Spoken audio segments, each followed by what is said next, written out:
So this is the hardest part of the whole video, is trying to get a thumbnail picture and, you know, not dropping all the books.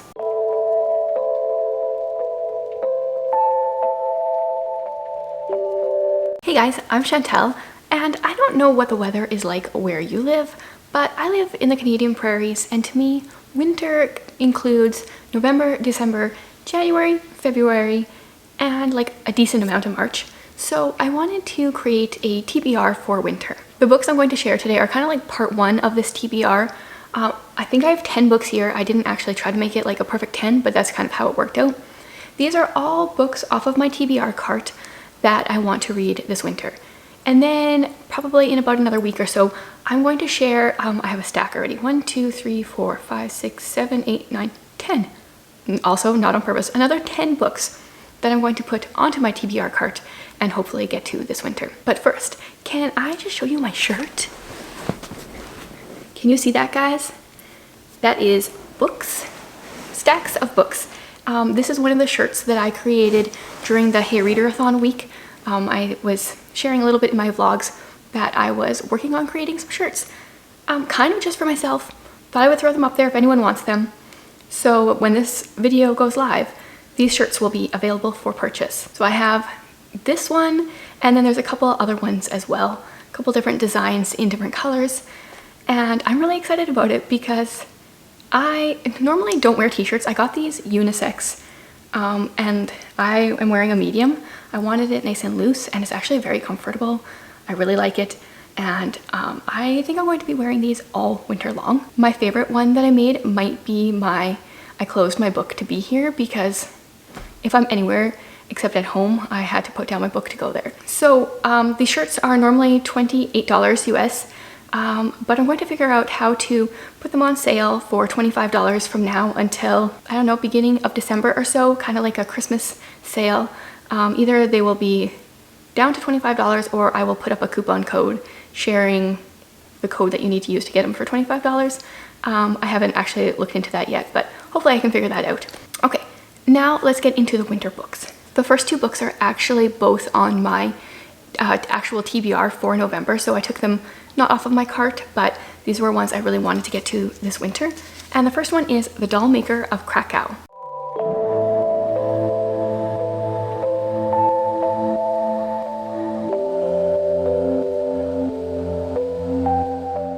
Now, I recently watched a travel man where he went to Krakow, or Krakow, or I don't know, I think there's like 5 different ways to pronounce the city. So I actually don't know much about this. I think it's set in Russia. No, okay, wow, I don't know my geography at all. Poland, yeah. And it's a doll maker. He befriends a violin-playing father and his daughter, and their newfound happiness is dashed when Nazi soldiers descend upon Poland. Yes, so I believe this is middle grade historical fiction with a fantasy twist, I believe, which I keep saying is kind of like my favorite thing. And I haven't actually read very much of it, but I love the idea, and I'm so excited to get to this book this month. The second book that is already on my TBR for this month, I managed to squeeze this in for the Gilmore-a-thon TBR. It's a huge one, and that is The Great Alone.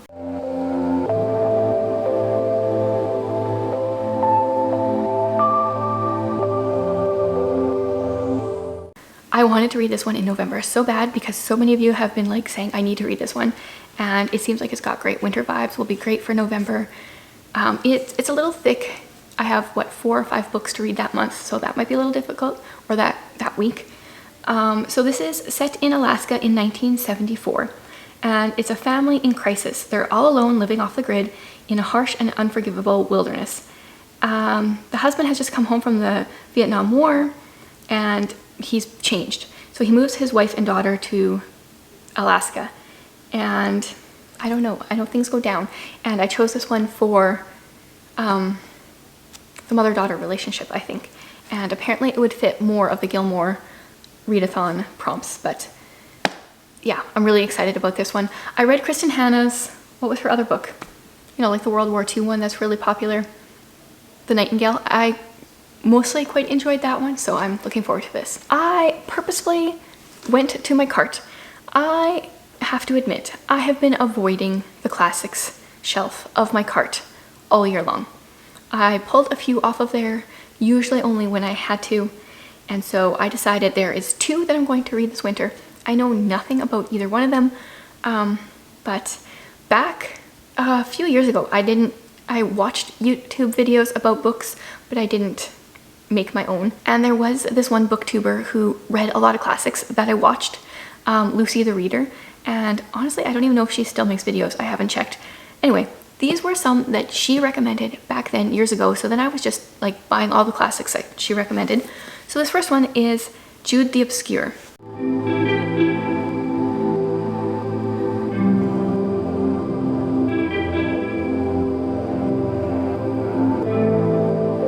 Yeah, I don't know anything about this. Thomas Hardy is an author I want to try. I feel like this is my problem. I don't like knowing what I'm getting into with books, but I think you kind of need to with classics. So before I get to these classics, I will maybe look into them. I do have another Thomas Hardy on my cart, Tess of the Dubervilles, and I purposefully chose this one over that one because this one was like half the length, although it does have a very small font, so I'm not sure if it's truly half the length. Yeah, I don't know. Me and classics, we have like a love-hate relationship. And the next one I have here is Elizabeth Gaskell's Mary Barton.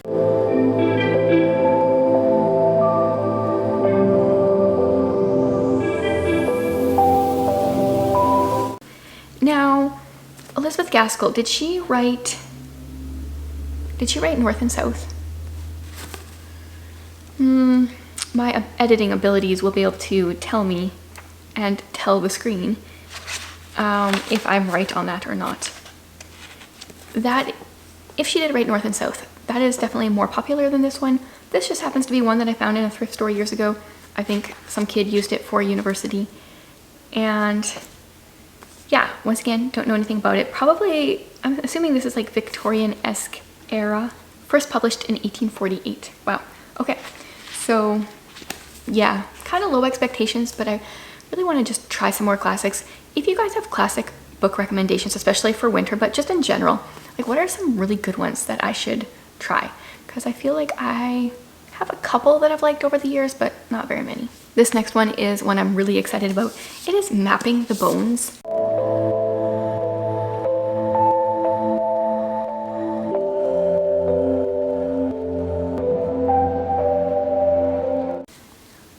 I think this is it middle grade? I think it's maybe YA, historical fiction with a fantasy twist. And it's also set during the Holocaust. It's 1942 in Poland. So interesting, both of these, 2 of the books that I have are both in Poland. And this one paragraph here says, filled with brutality and despair, this is also a story of poetry and strength, in which a brother and sister lose everything but each other. So yeah, I think this will be a really powerful one. And anything like Holocaust, World War II, like anything where I know there's going to be struggle, it feels like something that should be read in the winter when it's cold. I feel like there's nothing worse than, you know, either reading that's about someone that's starving and eating a snack, or like reading about someone shivering and freezing and not being able to find enough warmth and reading it in the middle of summer. So I think this will be a really good one for the winter. So back at the end of December, beginning of the year kind of thing, when I first got onto BookTube, I was just requesting or buying all the books that I heard people talking about, and this one is totally one of them. This is An Unkindness of Magicians.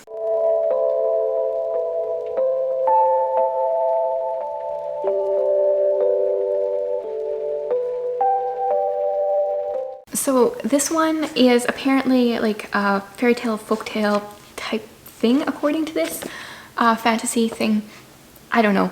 Murphy talked about this, you know, in her videos at the beginning of the year or the end of last year, and I really wanted to read it. And then after that, I thought maybe this wouldn't be for me, but I never actually read the back until like just barely. And I can't say I quite understand what it's about, but it actually sounds more interesting to me now than I thought it would have a few months ago. This one has been on my TBR cart since I made my cart back in January or February or something. So I really want to get to this one this winter. But I want to read a little bit about this. So apparently this is a magical revenge thriller. I don't know how that fits in with a folktale, fairy tale thing. Set amid the private world of New York City's most influential citizens who feed off one another in a hidden game of magical dominance. The unseen world of wealthy and literally powerful magicians in New York City prides itself on remaining invisible. Every 20 years of vying for power and standing during the turning, the heads of magical houses elect a champion, a family member or a magician for hire, and begin a series of duels. So actually, that sounds quite interesting. Yeah, it's like sometimes you have like books sitting on your shelf that you don't even realize how good they sound. I mean, I can't say this is going to be good, but this has raised my expectations of this book. Plus, I feel like the white cover, it just screams winter. I think those are leaves on the cover, but they're white. Next up, this is a middle grade book. Also, I think it has been on my cart since the beginning. This is Jasper and the Riddle of Riley's Mine.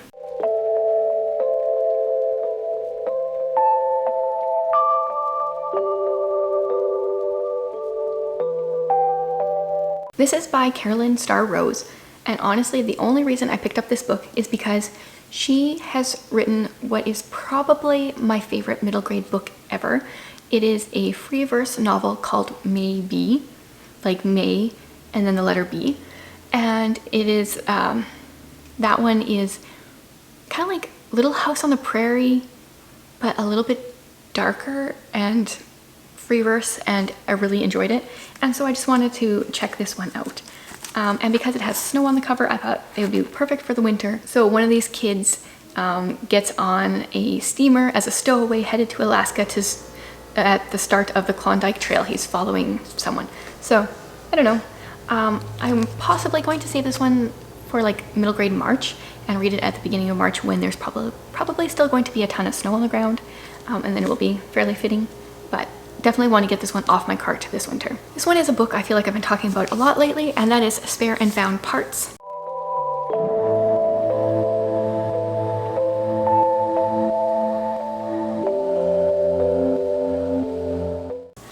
Still really want to get to this one. This is I think I considered it like fantasy / science fiction-y. It's about a girl who finds an arm. Is it an arm? Oh, it's a hand. And she decides to get her father to build a mannequin from spare and found parts based off of this hand that she has found. So obviously it's a little bit, almost seems a little steampunky. It says, it's not easy to make friends when your heart ticks like a clock, like a bomb. When your father is a genius who saved you and many others from a devastating virus with his invention of biomechanical limbs. Ooh. Anything virusy kind of just intrigues me these days. So hopefully I can get to this one in the next couple months. I love the cover of this one. This is another middle grade one, and it is Forever or a Long, Long Time.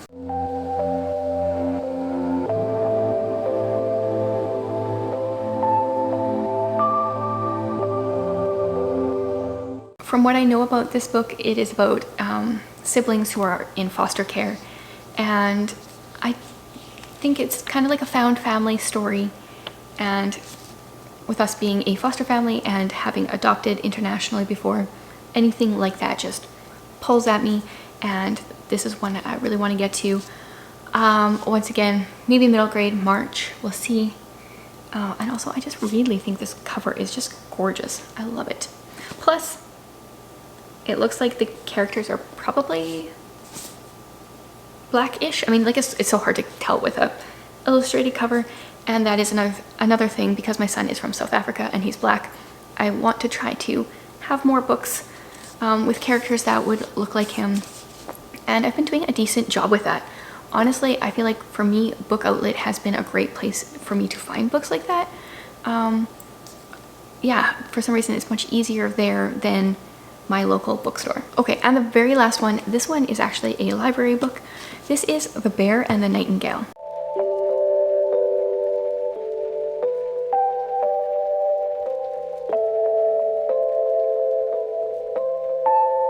I recently hauled this in a library haul, and this is like a Russian folktale kind of vibes, I think, and because it's Russian. And I did start this a couple years ago, the beginning, and it's like there's a big snowstorm and it just screams all things winter.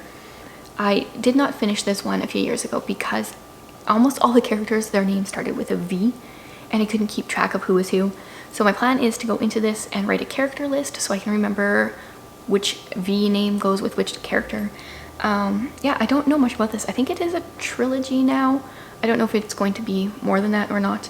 But this is just like a series slash a book that I have been intrigued about for years and just really want to like give it a real go. Okay, so those are all the books that are on my winter TBR from my TBR cart.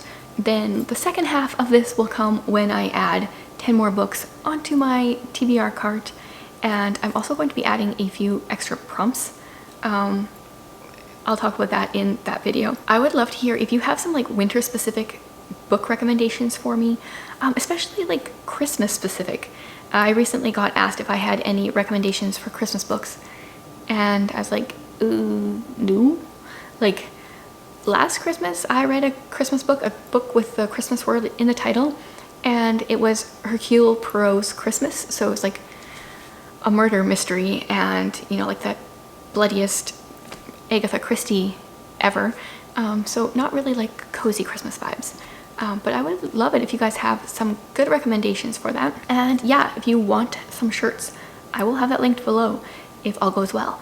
And I'm so cozy and love this. So thanks again for watching, guys.